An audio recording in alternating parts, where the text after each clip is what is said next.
Pourquoi est-ce qu'on a décidé de valoriser autant l'échec à travers notre marque?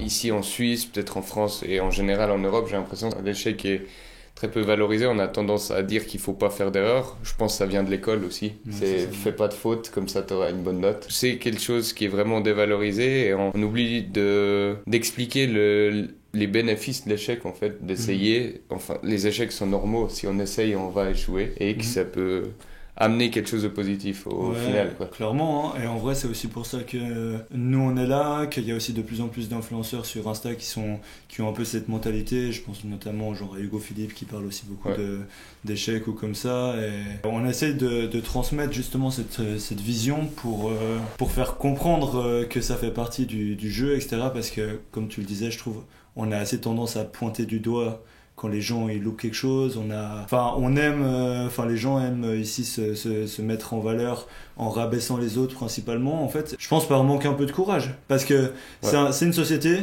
où ça tourne dans ce sens-là. Et il faudrait que toute la société elle commence à tourner dans l'autre sens pour que, en fait, on se fasse grandir, au lieu que chacun trouve des défauts vers l'autre pour le pointer du doigt, pour le rabaisser, et que la personne qui se fait rabaisser, pour se mettre en valeur, elle doit trouver quelqu'un à pointer du doigt pour la rabaisser, pour que elle soit en valeur. Enfin, tu vois, en fait, c'est un cercle vicieux qui tourne, et c'est une société qui marche pas du tout, et qu'on pourrait simplement inverser pour faire grandir tout le monde, et ce serait beaucoup plus bénéfique, et ce serait beaucoup plus sain aussi, tu vois. Ouais, clairement, et les gens qui réussiraient, ils auraient plus tendance aussi à dire, voilà, moi j'ai galéré, j'ai dû traverser tout ça et tout. Parce que là, on a beaucoup de gens où on a l'impression, nous on les voit, les réseaux sociaux, c'est aussi un truc qu'à un moment donné, on a peut-être un peu dénoncé. On te montre seulement les gens qui ont réussi. Au moment où ils sont au sommet, on oublie de montrer tout ce qu'il y a avant, tout le chemin. Et du coup, vous pouvez être sûr à 100% que tous ceux qui ont, final, qui ont réussi à un moment donné, ils ont échoué. Mais oui. Puis quand tu ouvres en fait ton appli Insta, en story, tu vois soit des mecs qui ont réussi, soit des potes. Mais tu vois pas le mec qui est en train de galérer et qui se bat pour y arriver. Parce qu'il monte pas. Ouais, c'est ça, exactement. et en plus, Insta le met pas en avant non plus. Donc, en fait, j'ai l'impression qu'il y a tout qui a été mis en place pour que ce soit très très difficile d'assumer, en tout cas, qu'on essaye les choses, etc. Et qu'on est un peu biaisé par une mentalité malsaine. C'est vraiment... Ouais. Les gens, après, ils ont l'impression que s'ils ratent une fois, ils vont jamais réussir. Ouais, c'est clair. Ils abandonnent. Ou même, tu peux même arrêter de faire des projets parce que t'en as raté un. Alors qu'en soi, en rater ça devrait être normal. Si tu veux faire des projets de ta vie, à un moment donné, tu vas devoir en rater. Mais surtout qu'en plus, t'as pas besoin de réussir 10 000 fois dans ta vie. Un projet, on te demande pas d'en réussir 10, on te demande d'en réussir un. Donc si tu échoues peut-être 10 fois pour en réussir qu'un seul, au moins t'as réussi, t'en as pas besoin de plus, mais t'as un projet qui a réussi. C'est bon. C'est ça le truc, c'est que des fois on se met peut-être une pression qui n'existe pas, et on comprend pas qu'aussi échouer au début c'est normal. Je sais pas si tu te rappelles du coup la marque qu'on avait avant Belost. Moi dans ma tête, j'étais sûr que c'était le projet qu'elle allait me faire réussir, enfin que j'allais faire réussir, qu'elle allait exploser, qu'elle allait méga bien marcher, etc., qu'elle allait me faire vivre et tout ça. Et dans ma tête, j'étais vraiment persuadé, je me disais, putain, c'est ouf, genre, j'ai fait qu'un projet dans ma vie, ça va devenir une dinguerie et tout, etc.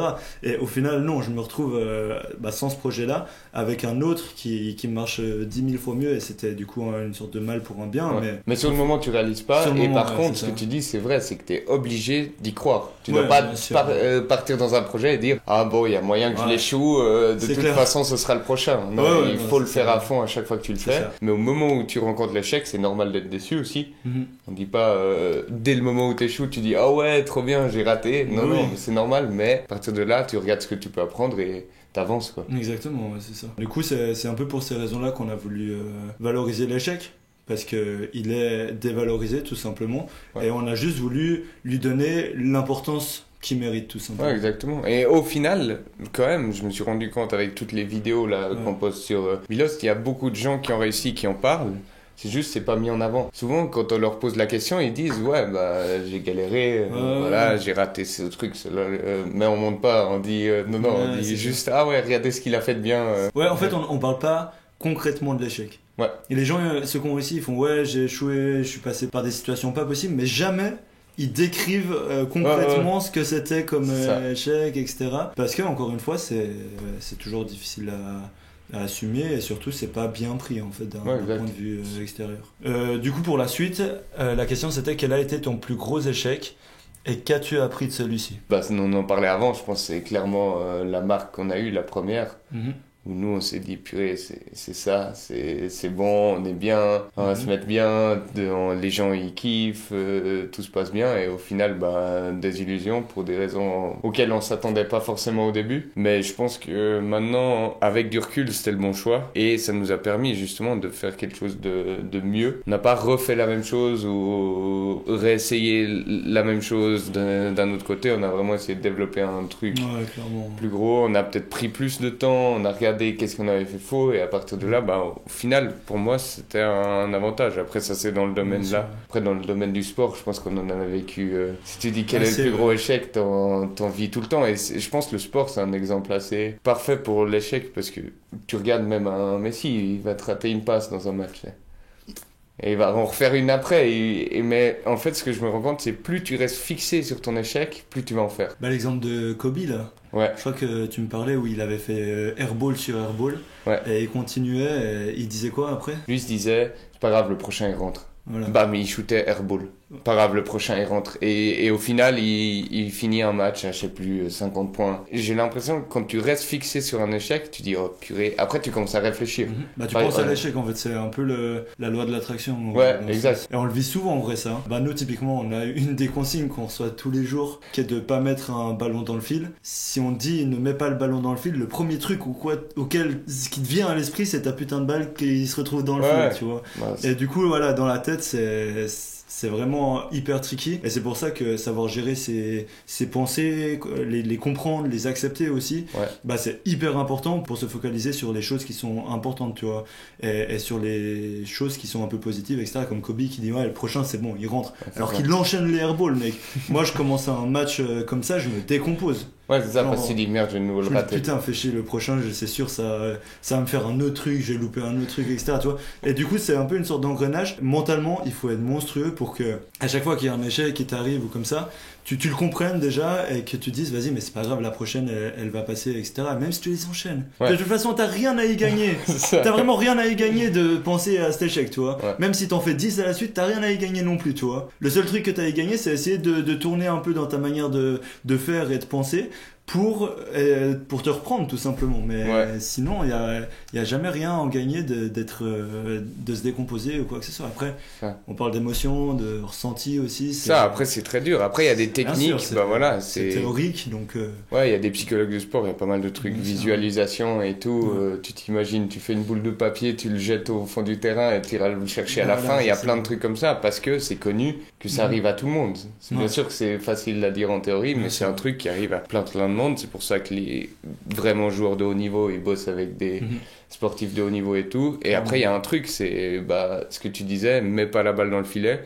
Le problème avec la négation, ça c'est quand même, ça a été prouvé, c'est que le cerveau il la comprend pas. Donc quand tu dis mets pas la balle dans le filet, lui il voit mets balle dans le filet, ça va. Ne pensez pas à un sapin vert. Ouais. Mais le premier truc qui vient à l'esprit, c'est pas un sapin vert, c'est un sapin vert. Ouais, c'est ça. Et du coup, ouais, c'est ça. C'est aussi enlever tout ce qui est négatif et plutôt aller chercher ce qui est positif et ce qu'il faut faire. Mettre la balle dans le terrain à la limite. Tu te dis, je mets la balle dans le terrain au lieu de dire, je la mets pas dans le filet. Et au niveau de la visualisation, ça fait une diff monstrueuse. Ouais. Ah voilà, après, c'est les échecs qui nous apprennent justement à gérer tout ça aussi.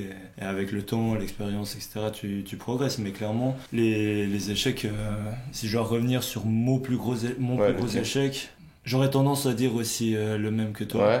Je suis désolé, on fait exprès d'être abstrait parce que voilà, on n'a pas envie d'en dire plus que ça, etc.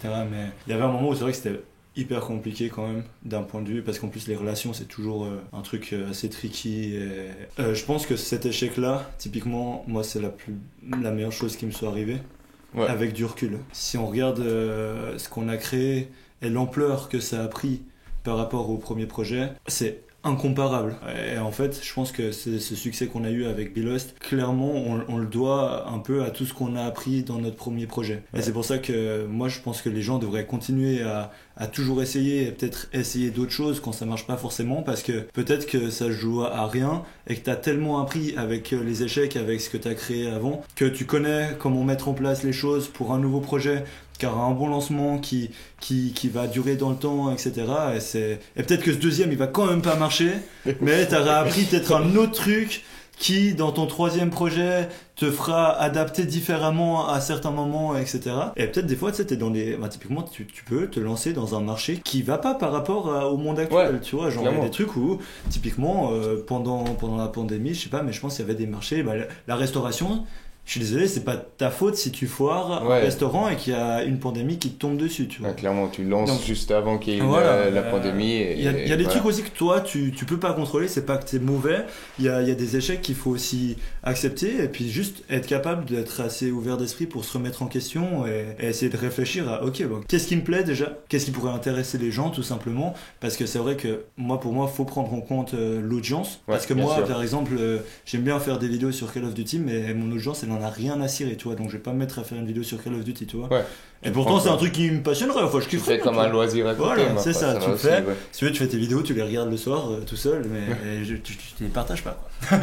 Non, mais toi, genre, faut une sorte de cohérence quand même entre ce que l'audience est capable d'accepter et prendre ça en considération, parce que sinon je pense que tu fonces un peu dans un mur. Typiquement les bijoux, je sais pas, j'ai une sorte d'illumination, enfin. C'est là où c'est ce que tu disais, c'est là où t'en es arrivé, mais c'est le truc aussi avec ce projet-là par rapport au premier, c'est vraiment aussi le nôtre, on l'a réfléchi ensemble et ça a très vite sonné juste parce que c'est lié à ce qu'on a vécu nous ensemble et ce que nous on a voulu partager aux gens. Après les bijoux, on en est arrivé à là. Voilà, mais le message qu'on veut partager de base, c'est le nôtre. Et du coup, c'est pas en mode on crée une marque et après on se dit il faudrait un message. Qu'est-ce qu'on pourrait mettre comme message? C'est genre, on a un message à faire passer, on a une situation qu'on a vécue ensemble et qu'on a ressenti exactement pareil, et à partir de ça, de ce message-là, on a créé une sorte d'univers autour, et c'est ça qui a fait que tout était beaucoup plus impactant, tu vois. Pour moi, quand ça vient autant du fond du cœur en quelque sorte, ça peut que toucher en fait, ça a un impact beaucoup plus important. Pour ça maintenant on peut en faire des podcasts, après on peut tu peux en faire des vidéos, il y a plein de trucs derrière qu'on peut développer à travers ça. Justement, au final on en arrive à la question un peu d'après, donc je pense que c'est un des trucs où pas nécessairement quel est le meilleur, mais peut-être quel est le voyage qui t'a le plus impacté ou le voyage qu'on a fait ensemble peut-être. Nous il y a vraiment ce voyage là à Ios, c'est là où on s'est rendu compte de plein de trucs, ce que ça voulait dire aussi se perdre pour nous au sens propre, du coup, vraiment, où on est allé à des endroits où peut-être faut pas aller. Mais c'est là où on s'est senti vivant de fou. Tu te rappelles de la falaise, mec?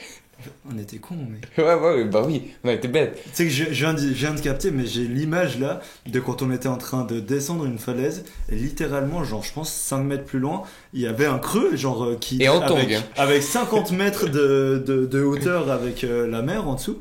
Mais j'ai pas tilté, mec. Mais parce que après, tout d'un coup, on s'est rendu compte que c'était un peu galère. En plus, c'était du gravier, du coup, quand on remontait un peu la pente, parce qu'on s'est dit, putain, c'est un peu la haisse, mec. Et on glissait un peu. Et clairement, je pense que c'est aussi dans ces moments-là où, c'est clair que tu te sens plus vivant, là, en tout cas. Parce que... Moi, c'est pas le but, hein. Après, faut pas se mettre en danger non plus. Mais c'est vrai que l'aventure, en tout cas, et puis vivre un peu des trucs comme ça, forcément, tu vois, typiquement, la falaise, je sais pas, c'est beaucoup plus dangereux que traverser un passage piéton qu'on fait tous les jours, tu vois.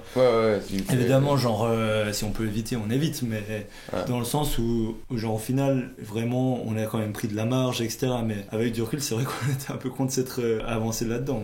Mais voilà, c'est parce qu'on avait demandé à personne. On a pris nos quads, on est allé au hasard, machin. Et au final, la vidéo, elle était cool aussi. Enfin, nous, les souvenirs qu'on a, ils sont assez fous. Et après, au sens figuré aussi, on a compris ce que pour nous, c'était se perdre aussi. Sortir de sa zone de confort, aller voir un peu d'autres choses et pas seulement voir en allant se perdre, mais plus voir aussi, essayer d'autres choses, oser tenter des trucs, c'est ça, genre, échouer, et voilà. Genre vraiment se prendre un quad, partir, tu sais pas où, tu sais pas comment tu vas revenir, si tu vas revenir. Enfin voilà, c'est juste pas se prendre la tête et toujours avancer et sans forcément prendre en compte tous les 10 000 facteurs auxquels on pense continuellement, les trucs de risque, de est-ce que ça vaut vraiment le coup d'aller là-bas, de machin, etc. Et à tout moment ça va être c'est tous les trucs où on pense 1000 fois trop. Mais on pourrait aller à la plage où tout le monde va parce que celle-là on est sûr qu'elle est jolie et machin. Mais du coup, cette image, elle se transpose dans la vie aussi. Puis c'est aussi de là qu'est né le message et qu'on a vraiment compris que c'était ça qu'on voulait faire passer. Ouais. Et le tout, du coup, a créé un message assez ouf dont, enfin, moi, en tout cas, je suis putain de fier. Ouais, clairement. C'est bien cool. Et c'est pour ça qu'on est content que vous le receviez aussi bien, quoi.